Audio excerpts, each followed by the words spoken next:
ഈശോമിശിഹായ്ക്ക് സ്തുതിയായിരിക്കട്ടെ. വിശുദ്ധ ലൂക്കാ എഴുതിയ സുവിശേഷം 13-ാം അധ്യായം. പശ്ചാത്തപിക്കുന്നില്ലെങ്കിൽ നാശം. ഗലീലിയക്കാരായ ഏതാനും പേരുടെ ബലികളിൽ അവരുടെ രക്തം കൂടി പീലാത്തോസ് കലർത്തിയ വിവരം ആ സമയത്ത് അവിടെയുണ്ടായിരുന്ന ചിലർ അവനെ അറിയിച്ചു. അവൻ ചോദിച്ചു, ഇവയെല്ലാം അനുഭവിച്ചതുകൊണ്ട് അവർ മറ്റെല്ലാ ഗലീലിയക്കാരെയേക്കാൾ കൂടുതൽ പാപികളായിരുന്നു എന്ന് നിങ്ങൾ കരുതുന്നുവോ? അല്ല എന്ന് ഞാൻ പറയുന്നു. പശ്ചാത്തപിക്കുന്നില്ലെങ്കിൽ നിങ്ങളെല്ലാവരും അതുപോലെ നശിക്കും. അഥവാ സീലോഹയിലെ ഗോപുരം ഇടിഞ്ഞു വീണ് കൊല്ലപ്പെട്ട ആ 18 പേർ അന്ന് ജെറുസലേമിൽ വസിച്ചിരുന്ന എല്ലാവരെയേക്കാൾ കുറ്റക്കാരായിരുന്നു എന്ന് നിങ്ങൾ വിചാരിക്കുന്നുവോ? അല്ല എന്ന് ഞാൻ പറയുന്നു. പശ്ചാത്തപിക്കുന്നില്ലെങ്കിൽ നിങ്ങളെല്ലാവരും അതുപോലെ നശിക്കും. ഫലം തരാത്ത അത്തിവൃക്ഷം. അവൻ ഈ ഉപമ പറഞ്ഞു. ഒരുവൻ മുന്തിരിത്തോട്ടത്തിൽ ഒരു അത്തിവൃക്ഷം നട്ടുപിടിപ്പിച്ചു. അതിൽ പഴമുണ്ടോ എന്ന് നോക്കാൻ അവൻ വന്നു. എന്നാൽ ഒന്നും കണ്ടില്ല. അപ്പോൾ അവൻ കൃഷിക്കാരോട് പറഞ്ഞു, 3 വർഷമായി ഞാൻ ഈ അത്തിവൃക്ഷത്തിൽ നിന്ന് ഫലം അന്വേഷിച്ചു വരുന്നു. ഒന്നും കാണുന്നില്ല. അത് വെട്ടിക്കളയുക. എന്തിന് നിലം പാഴാക്കണം? കൃഷിക്കാരൻ അവനോട് പറഞ്ഞു, യജമാനനെ, ഈ വർഷം കൂടി അത് നിൽക്കട്ടെ. ഞാൻ അതിൻ്റെ ചുവട് കിളച്ച് വളമിടാം. മേലിൽ അത് ഫലം നൽകിയേക്കാം. ഇല്ലെങ്കിൽ നീ ഇത് വെട്ടിക്കളഞ്ഞുകൊള്ളുക. കൂനുള്ള സ്ത്രീയെ സുഖപ്പെടുത്തുന്നു. ഒരു സാബത്തിൽ അവൻ ഒരു സിനഗോഗിൽ പഠിപ്പിച്ചു കൊണ്ടിരുന്നു. 18 വർഷമായി ഒരു ആത്മാവ് ബാധിച്ച് രോഗിണിയായി നിവർന്നു നിൽക്കാൻ സാധിക്കാത്ത വിധം കൂനിപ്പോയ ഒരുവൾ അവിടെയുണ്ടായിരുന്നു.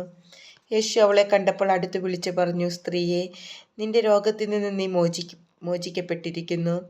അവൻ അവളുടെ മേൽ കൈകൾ വച്ചു. തൽക്ഷണം അവൾ നിവർന്നു നിൽക്കുകയും ദൈവത്തെ സ്തുതിക്കുകയും ചെയ്തു. യേശു സാബത്തിൽ രോഗം സുഖപ്പെടുത്തിയതിനാൽ കോപിച്ച് സിനഗോഗ് അധികാരി ജനങ്ങളോട് പറഞ്ഞു, ജോലി ചെയ്യാവുന്ന 6 ദിവസങ്ങളുണ്ട്. ആ ദിവസങ്ങളിൽ വന്ന് രോഗശാന്തി നേടിക്കൊള്ളുക. സാബത്ത് ദിവസം പാടില്ല. അപ്പോൾ കർത്താവ് പറഞ്ഞു, കപടനാട്യക്കാരെ, നിങ്ങൾ ഓരോരുത്തരും സാബത്തിൽ കാളയെയോ കഴുതയെയോ തൊഴുത്തിൽ നിന്ന് അഴിച്ച് വെള്ളം കുടിപ്പിക്കാൻ കൊണ്ടുപോകുന്നില്ലേ? 18 വർഷം സാത്താൻ ബന്ധിച്ചിട്ടിരുന്നവളായ അബ്രാഹത്തിൻ്റെ ഈ മകളെ സാബത്ത് ദിവസം അഴിച്ചുവിടേണ്ടതില്ലെന്നോ? ഇത് കേട്ട് അവൻ്റെ പ്രതിയോഗികളെല്ലാം ലജ്ജിതരായി. എന്നാൽ ജനക്കൂട്ടം മുഴുവൻ അവൻ ചെയ്തിരുന്ന മഹനീയ കൃത്യങ്ങളെക്കുറിച്ച് സന്തോഷിച്ചു. കടുകുമണിയും പുളിമാവും. അവൻ പറഞ്ഞു, ദൈവരാജ്യം എന്തിനോട് സദൃശ്യമാണ്? എന്തിനോട് ഞാൻ അതിനെ ഉപമിക്കും? അതൊരുവൻ തൻ്റെ തോട്ടത്തിൽ പാകിയ കടുകുമണിക്ക് സദൃശ്യമാണ്. അത് വളർന്നു മരമായി. ആകാശത്തിലെ പക്ഷികൾ അതിൻ്റെ ശാഖകളിൽ ചേക്കേറി.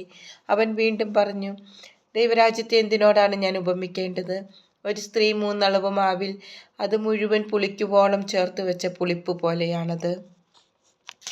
ഇടുങ്ങിയ വാതിൽ. പട്ടണങ്ങളിലും ഗ്രാമങ്ങളിലും പഠിപ്പിച്ചുകൊണ്ട് അവൻ ജെറുസലേമിലേക്ക് യാത്ര ചെയ്യുകയായിരുന്നു. ഒരുവൻ അവനോട് ചോദിച്ചു, കർത്താവേ, രക്ഷ പ്രാപിക്കുന്നവർ ചുരുക്കമാണോ? അവൻ അവരോട് പറഞ്ഞു, ഇടുങ്ങിയ വാതിലിലൂടെ പ്രവേശിക്കാൻ പരിശ്രമിക്കുവിൻ. ഞാൻ നിങ്ങളോട് പറയുന്നു, അനേകം പേർ പ്രവേശിക്കാൻ ശ്രമിക്കും, എന്നാൽ അവർക്ക് സാധിക്കുകയില്ല. വീട്ടുടമസ്ഥൻ എഴുന്നേറ്റ് വാതിൽ അടച്ചു കഴിഞ്ഞാൽ പിന്നെ നിങ്ങൾ പുറത്തുനിന്ന്, കർത്താവേ, ഞങ്ങൾക്ക് തുറന്നു തരണമേ എന്ന് പറഞ്ഞ് വാതിൽക്കൽ മുട്ടാൻ തുടങ്ങും. അപ്പോൾ അവൻ നിങ്ങളോട് പറയും, നിങ്ങൾ എവിടെ നിന്നാണെന്ന് ഞാൻ അറിയുന്നില്ല. അപ്പോൾ നിങ്ങൾ പറയും, നിന്റെ സാന്നിധ്യത്തിൽ ഞങ്ങൾ ഭക്ഷിക്കുകയും പാനം ചെയ്യുകയും ഞങ്ങളുടെ തെരുവുകളിൽ നീ പഠിപ്പിക്കുകയും ചെയ്തിട്ടുണ്ട്. എന്നാൽ അവൻ പറയും, നിങ്ങൾ എവിടെ നിന്നാണെന്ന് ഞാൻ അറിയുന്നില്ല. അനീതി പ്രവർത്തിക്കുന്ന നിങ്ങൾ എന്നിൽ നിന്ന് അകന്നു പോകുവിൻ. അബ്രാഹവും ഇസഹാക്കും യാക്കോബും സകല പ്രവാചകന്മാരും ദൈവരാജ്യത്തിൽ ഇരിക്കുന്നതായും നിങ്ങൾ പുറന്തള്ളപ്പെടുന്നതായും കാണുമ്പോൾ നിങ്ങൾ വിലപിക്കുകയും പല്ലിറുമുകയും ചെയ്യും. കിഴക്ക് നിന്നും പടിഞ്ഞാറ് നിന്നും വടക്ക് നിന്നും തെക്ക് നിന്നും ജനങ്ങൾ വന്ന് ദൈവരാജ്യത്തിൽ വിരുന്നിനിരിക്കും. അപ്പോൾ മുൻപന്മാരാകുന്ന പിൻപന്മാരും പിൻപന്മാരാകുന്ന മുൻപന്മാരും ഉണ്ടായിരിക്കും. ജെറുസലേമിനെ കുറിച്ചുള്ള വിലാപം. അപ്പോൾ തന്നെ ചില പരിസയർ വന്ന് അവനോട് പറഞ്ഞു, ഇവിടെ നിന്ന് പോവുക, ഹെറോദസ് നിന്നെ കൊല്ലാൻ ഒരുങ്ങുന്നു. അവൻ പറഞ്ഞു, നിങ്ങൾ പോയി ആ കുറുക്കനോട് പറയുവിൻ, ഞാൻ ഇന്നും നാളെയും പിശാചുക്കളെ പുറത്താക്കുകയും രോഗശാന്തി നൽകുകയും ചെയ്യും. 3-ാം ദിവസം എൻ്റെ ദൗത്യം ഞാൻ പൂർത്തിയാക്കിയിരിക്കും. എങ്കിലും ഇന്നും നാളെയും മറ്റന്നാളും ഞാൻ എൻ്റെ യാത്ര തുടരേണ്ടിയിരിക്കുന്നു. എന്തെന്നാൽ ജെറുസലേമിന് പുറത്ത് വച്ചൊരു പ്രവാചകൻ നശിക്കുക സാധ്യമല്ല. ജെറുസലേം, ജെറുസലേം, പ്രവാചകന്മാരെ കൊല്ലുകയും നിന്റെ അടുത്തേക്ക് അയക്കപ്പെടുന്നവരെ കല്ലെറിയുകയും ചെയ്യുന്നവളെ, പിടക്കോഴി കുഞ്ഞുങ്ങളെ ചിറകിൻ കീഴിൽ ചേർത്ത് നിർത്തുന്നത് പോലെ നിന്റെ സന്താനങ്ങളെ ഒന്നിച്ചു ചേർക്കുന്നതിന് ഞാൻ എത്രയോ പ്രാവശ്യം ആഗ്രഹിച്ചു. പക്ഷെ നിങ്ങൾ സമ്മതിച്ചില്ല. ഇതാ നിങ്ങളുടെ ഭവനം പരിത്യക്തമായിരിക്കുന്നു.